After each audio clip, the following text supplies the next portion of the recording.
საკითხებზე რა არის ამ დროისთვის აი რა შეიძლება თქვა რა გავლენა იქონია და პერსპექტივა რას ვერით მიმდინარე წელს საქართველოს ეკონომიკას რა პერსპექტივა იცით, როდესაც ქვეყანაში ზოგადად არის ხოლმე პოლიტიკური დაძაბულობა და ამასთან ახლავს ქუჩაში გამოსვლები, მათ შორის ძალადობრივი გამოსვლები, ბუნებრივია ესეთი გავლენები ყოველთვის ახდენს ეკონომიკას. ჩვენ ნახეთ, რომ ეს ნოემბერ-დეკემბრის მოვლენები, როდესაც იყო და იყო რაღაც დაძაბული სიტუაცია, იყო ფიზიკური დაპირისპირებებიც ორივე მხრიდან და ასე შემდეგ, მათ შორის იყო პარლამენტში შევარდნის მცდელობები, გადაწვის ქუჩების და ასე შემდეგ. ნუ ნახეთ, რომ ამან გავლენა მოახდინა პირველ რიგში ტურიზმის სექტორზე. და სტატისტიკაც ამაზე გვიჩვენებდა, ხო, რომ როდესაც მაგალითად ქვეყანაში არის დაძაბულობა, უცხოელი ტურისტი ასეთ ქვეყანაში არ მიდის და არ მოგზაურობს ასეთ ქვეყანაში. ბუნებრივია, გავლენაც ამ სექტორზე არის ძალიან დიდი. თუმცა სხვა მიმართულებებით რომ ნახოთ, მაგალითად რა გავლენა ჰქონდა ალბათ სხვა სექტორებზე შედარებით ნაკლებად. მაგრამ იქიდან გამომდინარე, რომ ტურიზმის სექტორი არის ყველაზე სენსიტიური სექტორი, პირველი ესეთი დარტყმები, როგორც წესი მოდის ამ სექტორზე და ბუნებრივია ჩვენს ეკონომიკაში საკმაოდ დიდი წილი უჭირავს ტურიზმის სექტორს და შესაბამისად ჩვენი ეკონომიკაზე ტურიზმის სექტორის შეფერხების გავლენაც ბუნებრივია იქნება ყოველთვის ნეგატიური. თუმცა თუ მიუყვებით ასევე სხვა პარამეტრებს, მაგალითად, ხო, როგორიც იგივე მაგალითად ბიუჯეტში შემოდინებები გადასახადების ნაწილში არ იყო შეფერხება, შეიძლება ტურიზმიდან იყო, მაგრამ სხვა მიმართულებებიდან გაიზარდა, მათ შორის ვთქვათ, ექსპორტიდან, იმპორტი გაგვეზარდა, ეს ბუნებრივია უწყობს ასევე ხელს ბიუჯეტში უფრო მეტი შემოსავლების ზრდას და ასე შემდეგ. ყოველ შემთხვევაში გავლენა გვაქვს, მაგრამ არა ისეთი საგანგაშო, რომ ამან გარკვეულწილად მოახდინოს ნეგატიური გავლენა ჩვენ საერთო მაკროეკონომიკურ სურათზე. თუმცა და აღნიშნავ ასევე იმას, რომ მიმდინარე წელიც ნახეთ, რომ საკმაოდ კარგად დავხურეთ, ხო, მიუხედავად აი ბოლო ორთვიანი პოლიტიკური, ვთქვათ, ესეთი დაპირისპირების ფონზე, მაინც პოზიტიური წელი იყო და მიმდინარე წელსაც საკმაოდ კარგად ვიწყებთ და კარგად ხვდებით ეკონომიკის ნაწილში. ვფიქრობ, რომ 25 წელი უფრო უკეთესი იქნება, იმიდან გამომდინარე, რომ მე ვარაუდობ, რომ უკვე მიუხედავად იმისა, რომ იმ ცდილობებისა, რომელიც ახლა გვაქვს, რომ კვლავ გამძაფრდეს სიტუაცია ქვეყანაში, პოლიტიკურად, ვფიქრობ, რომ ეს უფრო ხანმოკლე იქნება და უფრო მალე დასრულდება ეს პოლიტიკური დაძაბულობის სურათი, რაც ბუნებრივად შეუწყობს ხელს ჩვენი ქვეყნის ეკონომიკის უფრო კარგად განვითარებას, ვიდრე აქამდე იყო.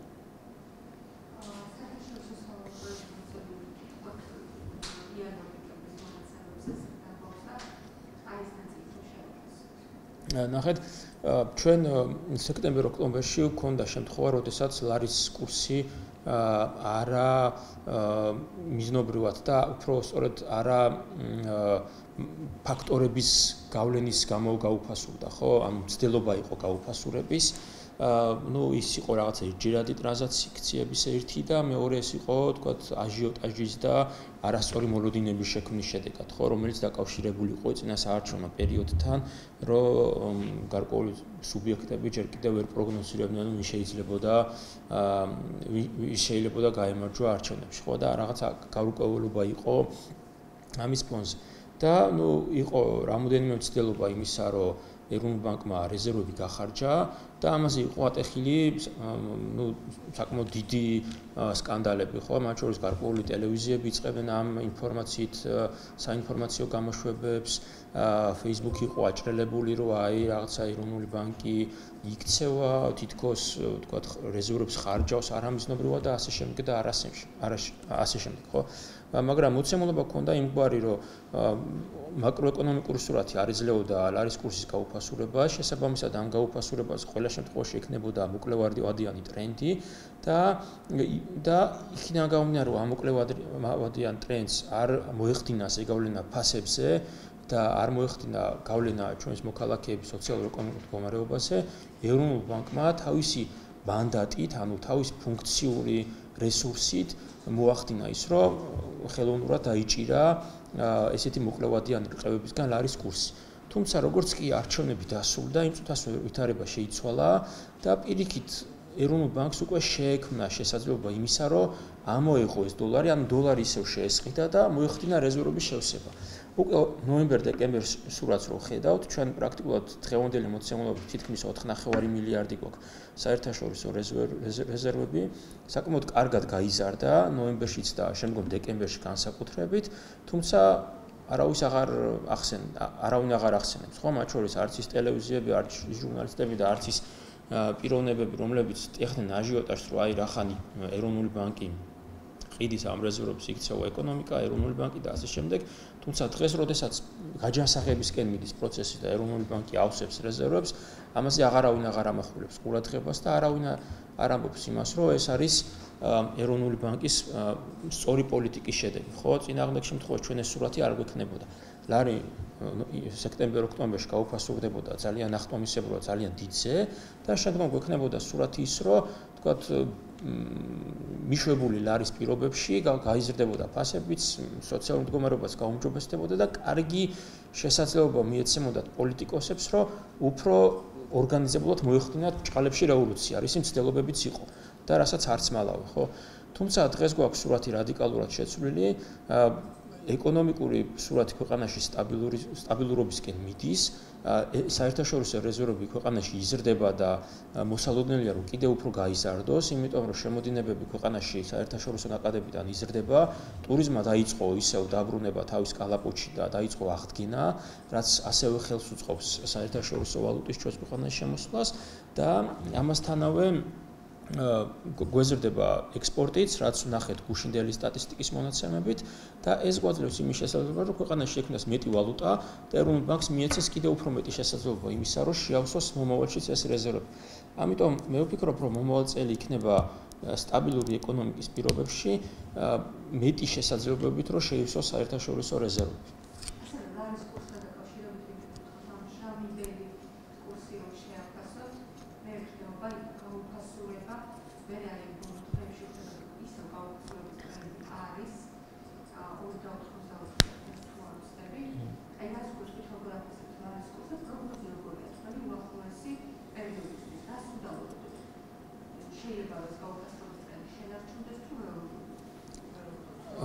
მე ვფიქრობ, რომ დღეს რა სურათიცა გვაქვს და რაც ვნახეთ აი ბოლო 4-5 თვეში, ვნახეთ ის დავწმუნდით იმაში, რომ ეროვნული ბანკი არის ისეთი მოწოდების სიმაღლეზე, როგორიც მანამდე არ ყოფილა.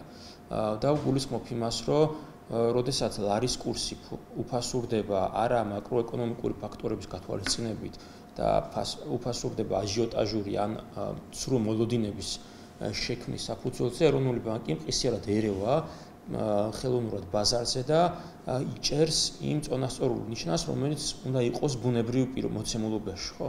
ამიტომ მე აი სწორედ ამ პოლიტიკის შედეგად, რომელსაც დღეს უკვე ვხედავ, აი ამ 4-5 თვიანი გამოცდილების შედეგად, რომელიც იყო ძალიან რთულად სამართავი და შეიძლება ვთქვათ კრიზისული მომენტის კარგი გამოცდილება, რაც გვაქვს აი ამ 4-5 თვიანი პერიოდში, მე ვფიქრობ, რომ არ ველოდები მეტ გაუფასურებას, მით უმეტეს ეროვნული ბანკის, როგორც ვთქვით, სიძლიერიდან გამომდინარე და მეორე მხრივ, რაც უკვე აღნიშნე წეღან, ეს არის თვითონ მოსალოდნელი ეკონომიკის გაუმჯობესების პირობებში და გაჯანსაღების პირობებში, ხო? თუ ჩვენ გვაქვს ერთი მხრივ კარგი ეკონომიკური სურათი ქვეყანაში, რაც უკვე ბოლო 3-4 წელია ჩამგვიყალიბდა და ამ ტრენდზე დავჯექით და მეორე მხრივ, როდესაც ვხედავთ, რომ გვაქვს ძლიერი ეროვნული ბანკი თავისი მაკროეკონომიკური მონეტარული პოლიტიკით, ეს გვაძლევს კარგი დასკვნის საფუძველს იმისა, რომ ვთქვათ, რომ ლარის კურსი იქნება მომავალში სტაბილური.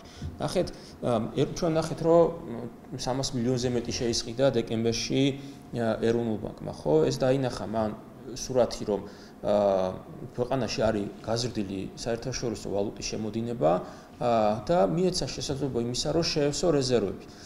ნახეთ, მეორე მხრივ რო არ შეევსო ეროვნულ ბანკს ეს საერთაშორისო რეზერვები და დაეტოვა ის ვალუტა ქვეყანაში, რაც შემოვიდა, ჩვენ ეს გაუფასურება შეიძლება არც გქონოდა. მაგრამ იქიდან გამომდინარე, რომ პროგნოზმა მისცა ეროვნულ ბანკს შესაძლებლობა გაეკეთებინა, რომ მომავალში გვექნებოდა კარგი მაკროეკონომიკური სურათი და მომავალში ეს შემოდინებები გაგრძელდებოდა.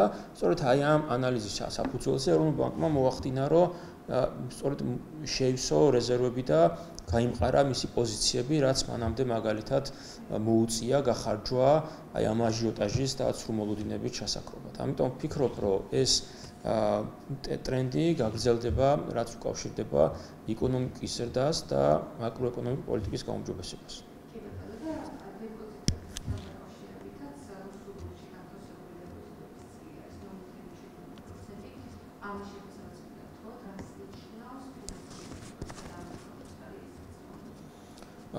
ეს ნიშნავს იმას, რომ 0.17% დეპოზიტებში რუსული რუბლის არსებობა ეს პრაქტიკულად არ არსებობას ნიშნავს რა, იმდენად მიზერულია და იმდენად მცირე არის ამ ვალუტის არსებობა ჩვენს სადეპოზიტო სივრცეში, ხო? თუმცა რატო გახდა ამის გამახვილება გაუგებარია, საჭირო მით უმეტეს, როდესაც ჩვენ ხედავთ, რომ არანაირი პოლიტიკა რომელიც ხელს უწყობს ქვეყანაში ან რუბლების შემოსვლას, ან თვითონ რუსული კაპიტალის შემოსვლას პრაქტიკულად არ არსებობს. საბანკო სექტორი არ არის მიერთებული რუსულ საბანკო სექტორზე, სუჩი და როდესაც გაიდიშა რუსული საბანკო სექტორი, ბუნებრივია ჩვენ საბანკო სისტემასაც მოუხდა ამ წყვეტის ეს წყვეტაც, ხო, ბუნებრივად, როდესაც ეს საერთაშორისო თვალსაზრისით დაწეს და ეს სანქციები. თუმცა ეს ნიშნავს, რომ 0.17 მიასეთ ნიშნავს, რომ პრაქტიკულად ძალიან მინიმალური არის რუსული რუბლის არსებობა ჩვენს ეკონომიკაში. შესაბამისად, თამამად შეგვიძლია ვთქვათ, რომ ჩვენს ეკონომიკაში რუსული კაპიტალი არის თითქმის არ არის წარმოდგენილი. ამიტომ გავლენაც რუსეთისა ჩვენს ეკონომიკაზე ამ ნაწილში, სადეპოზიტო ნაწილში, ბუნებრივია არის ძალიან დაბალი. დარეზერვების ნორმაც 25% ზოგადად უცხოურ ვალუტაში რაც არსებობს, როგორც დოლართან მიმართებაში, ევროსთან, ლირასთან და ასე შემდეგ სხვა ვალუტებთან მიმართებაში, ანალოგიური არის რუსულ რუბლთან მიმართებაშიც და არაფერი არ არის შეცვლილი ამასთან მიმართებაში. ამიტომ თუ კი ვინმე ხელავს აი ამასთან მიმართებაში, სავსებით შეგვიძლია უთხრათ, რომ არაფერი არ არის ანერგულო, პრაქტიკულად მიზერული წილი რუსული რუბლების არის ჩვენს ეკონომიკაში. რომ ვნახოთ მაგალითად სხვა ეკონომიკებში, მათ შორის ევროპისა, მე დარწმუნებული ვარ, რომ გაცილებით მეტი პროცენტი შეიძლება აღმოჩნდეს რუსული კაპიტალი მათ საბანკო სექტორში.